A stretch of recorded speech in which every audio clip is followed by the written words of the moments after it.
जिलाधीश संयम अग्रवाल की ओर से सिविल अस्पताल पठानकोट का दौरा किया गया। अपने दौरे में उन्होंने इमरजेंसी में और कोविड-19 के लिए जितने भी लोग यहाँ पर रजिस्टर हो रहे हैं उनका रिकॉर्ड चेक किया और साथ ही उन्होंने इस मौके पर उपस्थित सिविल सर्जन हरविंदर सिंह ढिल्लन और एसएमओ डॉक्टर राकेश सरपाल के साथ जितनी भी कमियां पाई गई हैं उन पर विचार विमर्श किया और साथ में उन्हें सहयोग के लिए उन्हें आश्वासन भी दिया। इस मौके पर उन्होंने पीपीई किट पहनकर कोरोना पॉजिटिव मरीजों से मुलाकात भी की, उन्हें मिलने वाली सुविधाओं की और इलाज की जानकारी भी ली और उनके लिए उन्होंने ईश्वर से प्रार्थना की कि उन्हें जल्द से जल्द स्वास्थ्य लाभ प्राप्त हो और वो अपने घर को जाएं। इस मौके पर पत्रकारों से बातचीत करते हुए जिलाधीश संयम अग्रवाल ने कहा कि जिस तरह से कोरोना का कहर पूरे जिले भर में फैला हुआ है, रोजाना ही बहुत सारी संख्या में पॉजिटिव मरीजों की वृद्धि हो रही है। इसे देखते हुए उनकी ओर से 24 बेड और कोरोना पॉजिटिव मरीजों के लिए बढ़ाए गए हैं। जरूरत पड़ी तो उन्होंने कहा कि भविष्य में अगर स्थिति गंभीर होती है तो सुविधाओं में भी बढ़ोतरी की जाएगी। साथ ही उन्होंने लोगों से ये अपील की है कि लोग किसी भी तरह की लापरवाही ना बरतें। ये कोरोना का दूसरा चरण बहुत ही खतरनाक है और इसके चलते डेथ रेट्स भी बढ़ी हैं। डेथ रेट जो बढ़ी है वो चिंता का विषय है, इसलिए लोग ज़रूरी ना हो घर से बाहर ना निकले। जब भी निकले मास्क को पहनकर निकले, भीड़ से दूर रहे, बार बार हाथ धोएं और सामाजिक दूरी को बना करके रखें। ਅੱਜ ਜਨਰਲ ਜਸਟ ਹੈਗਾ ਕਿਉਂਕਿ ਜਿੱਦਾਂ ਤੁਹਾਨੂੰ ਸਾਰਿਆਂ ਨੂੰ ਪਤਾ ਹੈ ਪੇਸ਼ੈਂਟ ਲੋਡ ਬਹੁਤ ਵੱਧ ਰਿਹਾ ਹੈਗਾ ਔਰ ਉਸ ਦੇ ਨਾਲ ਨੈਚੁਰਲੀ ਇੰਨੇ ਵੱਡੇ ਸੈਟਅਪ ਦੇ ਵਿੱਚ ਪ੍ਰੋਬਲਮਸ ਆਉਣੀ ਸ਼ੁਰੂ ਹੋ ਜਾਂਦੀਆਂ ਤੇ ਕੁਝ ਚੀਜ਼ਾਂ ਸੀਗੀ ਜਿਹਦੀ ਥੋੜੀ ਕੰਪਲੇਂਟ ਆਉਣੀ ਲੱਗ ਰਹੀ ਸੀਗੀ ਕਿ ਲੋਕਾਂ ਨੂੰ ਐਡਮਿਸ਼ਨ 'ਚ ਪ੍ਰੋਬਲਮ ਹੋ ਜਾਂਦੀ ਹੈਗੀ ਜਾਂ ਕਈ ਵਾਰ ਸੈਂਪਲਿੰਗ ਬਾਰੇ ਕਲੈਰਿਟੀ ਨਹੀਂ ਹੁੰਦੀ। तो ਜਿਹੜੇ ਮਾਈਨਰ ਇਸ਼ੂਜ਼ ਸੀਗੇ ਉਹਨਾਂ ਬਾਰੇ ਥੋੜੀ ਗੱਲਬਾਤ ਕਰਕੇ ਉਹਦਾ ਪਲਾਨ ਬਣਾਇਆ ਗਿਆ ਕਿ ਕਿੱਦਾਂ ਉਹਨਾਂ ਨੂੰ ਸਟ੍ਰੀਮਲਾਈਨ ਕਰਨਾ ਹੈ। ਪਲੱਸ ਦੂਜਾ ਫਿਰ ਆਈਸੋਲੇਸ਼ਨ ਵਾਰਡ ਵਿੱਚ ਇੱਕ ਵਾਰ ਪੇਸ਼ੈਂਟਸ ਨਾਲ ਇੰਟਰੈਕਟ ਕੀਤਾ ਹੈਗਾ ਤੇ ਉਹਨਾਂ ਦਾ ਫੀਡਬੈਕ ਲਿਆ ਗਿਆ ਹੈ ਕਿ ਟ੍ਰੀਟਮੈਂਟ ਕਿੱਦਾਂ ਰਹੀ, ਖਾਣ ਪੀਣ ਦਾ ਵਿਵਸਥਾ ਕੀ ਸੀਗੀ ਤੇ ਮੋਸਟਲੀ ਜਨਰਲੀ ਸਭ ਸੈਟਿਸਫਾਈਡ ਹੈਗੇ ਤੇ कुछ जो थोड़ी बहुत कमियां पेशियां आई हैं वो एसएमओ साहब ने नोट कर ली हैं और इन्होंने कमिट किया है कि ये कल तक उनको पूरा कर देंगे। तो मुझे लगता है कि इससे लोगों को यहाँ पे और आसानी रहेगी। स्टाफ की रिकॉर्ड भी चेक किया गया, रिकॉर्ड मंगा लिया। हाँ जी, थोड़ी बहुत चेकिंग की है कि कैसा चल रहा है, तो जो थोड़ी बहुत कमियां आई हैं वो नोट करवा दी हैं।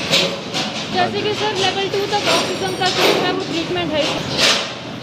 ये तो चलिए देखिए मेडिकल पर्सोनल ट्रेंड इतनी जल्दी नहीं खड़े किए जा सकते, तो जितने भी वेंटिलेटर्स थे गवर्नमेंट ने बड़ा अच्छा डिसीजन लेके वो प्राइवेट हॉस्पिटल्स में हमने डिस्ट्रीब्यूट कर दिए हैं जिनको रिक्वायरमेंट थी और जो उनको मैनेज कर सकते थे। और हमारा ये लेवल 2 है बट फिर भी काफ़ी पेशेंट्स अब आजकल रिफ्यूज़ कर देते हैं लेवल 3 फैसिलिटीज़ में जाने के लिए, तो उनको भी यहाँ ट्रीट किया जा रहा है और उनको मोटिवेट करने की कोशिश की जाती है कि वो अपना अमृतसर या कोई और लेवल 3 फैसिलिटी में जाएं। बट ओवरऑल अपनी तरफ से जो कोशिश हो पा रही है वो यहाँ पे की जा रही है। कोविड पेशेंट के लिए सर एडमिशन के लिए पेशेंट मोस्टली सिविल हॉस्पिटल के लिए अप्रोच कर रहे हैं, लेकिन बेड की कमी आ रही, तो कुछ बेड भी बढ़ाए जा रहे हैं सिविल हॉस्पिटल में? हाँ जी, बेड ऑलरेडी बढ़ा दिए गए हैं।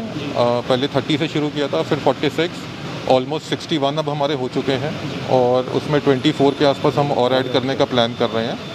तो बेड्स तो जैसे जैसे पेशेंट लोड बढ़ रहा है तो उस पर कांस्टेंट सुपरविजन है और उसको बढ़ाया जा रहा है। तो सर वैक्सीनेशन की जैसे शॉर्टेज आ रही है और 18+ की जो वैक्सीनेशन कब तक स्टार्ट होगी? 18+ की वैक्सीनेशन गवर्नमेंट ऑफ इंडिया की तरफ से तो स्टार्ट कर दी गई है, स्टेट गवर्नमेंट की अभी उस पर गाइडलाइंस क्लियर नहीं हुई हैं, तो प्रोक्योरमेंट इश्यूज़ हैं वैक्सीनेशन में, मुझे लगता है जल्दी ही उनको रिजॉल्व कर लिया जाएगा। तो तब तक 45+ वालों के लिए वैक्सीन हमारे पास सफिशिएंट है और उसमें अभी तक कोई कमी नहीं है। तो सर एम्बुलेंस जो प्राइवेट एम्बुलेंस जो है काफ़ी ज़्यादा पेशेंट्स को चार्ज कर रहे हैं, कुछ कंप्लेंट्स ऐसी आ रही हैं कि प्राइवेट एम्बुलेंस वाले जो एक्स्ट्रा चार्ज कर रहे हैं, तो उसके लिए कुछ रेट निर्धारित किए गए हैं कि इससे ज़्यादा चार्ज नहीं कर सकते हैं क्योंकि पेशेंट काफ़ी ज़्यादा सफ़र कर रहे हैं इस कंडीशन में। देखिए प्राइवेट एम्बुलेंस की एक्चुअली तो रिक्वायरमेंट नहीं होनी चाहिए क्योंकि 108 का बहुत अच्छा सिस्टम गवर्नमेंट ने बनाया हुआ है और वो सिस्टम अभी तक मुझे उसकी कोई बहुत कंप्लेंट भी नहीं आई है। बट अगर लोग अपने लेवल पे कहीं एम्बुलेंसेस कर रहे हैं तो नेचुरली ये फ्री मार्केट है, तो जिस हिसाब से वो रेट डिसाइड करता है उस हिसाब से लिए जा रहे हैं। बट अनफॉर्चुनेटली अगर केसेस पठानकोट में ज़्यादा आते हैं तो आपकी ओर से क्या किया जाएगा? केसेस तो ऑलरेडी ज़्यादा आ ही रहे हैं, तो ऑलमोस्ट मुझे लगता है हम पीक पे ही चल रहे हैं। दो तीन चीज़ें ही हैं मेन, एक तो नंबर ऑफ़ बेड्स और एक ऑक्सीजन शॉर्टेज नहीं होनी चाहिए और ड्रग्स की शॉर्टेज नहीं होनी चाहिए। तो तीनों इश्यूज़ पे कांस्टेंट हमारी है सुपरविजन कि कोई ऐसी प्रॉब्लम ना आए।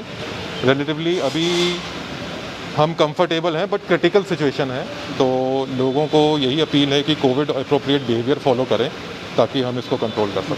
Day by day sir Covid patient की देखिए, वो तो जब पेशेंट का नंबर बढ़ेगा तो नेचुरली जो एब्सोल्यूट नंबर ऑफ डेथ्स हैं वो बढ़ेंगी, बट जो परसेंटेज देखते हैं डेथ परसेंटेज, वो हमारी ठीक है और कंपेयर टू पंजाब तो कम ही है। और स्टेप्स तो यही हैं जी जो मैंने आपको बताया है कि नंबर ऑफ़ बेड्स हम इंक्रीज़ कर रहे हैं और इंश्योर कर रहे हैं कि जो मेडिकल प्रोटोकॉल्स भी टाइम टू टाइम रिवाइज़ हो रही हैं, हमारे डॉक्टर सारे ट्रेंड हों, रोज़ उनके वर्चुअल सेशंस होते हैं जो वो अटेंड करते हैं, और क्लिनिकल मैनेजमेंट जितनी अच्छी होगी उतना ही आगे इम्पैक्ट आएगा इससे। 15 तारीख तक जो गाइडलाइन थोड़ा सा तो ये एक, क्योंकि इतने टाइम से ऐसे चल रहा है, नेचुरली लाइवलीहुड्स अफेक्ट होती हैं, बिजनेसेस अफेक्ट होते हैं, तो रिजेंटमेंट कहीं ना कहीं बिल्ड हो जाती है। बट मोर और लेस पठानकोट ज़िले का अगर मेरे से पूछेंगे तो लोग यहाँ पे ऐसा कोई किसी ने सीन नहीं क्रिएट किया है अभी तक, सब हमारे साथ कोऑपरेट कर रहे हैं।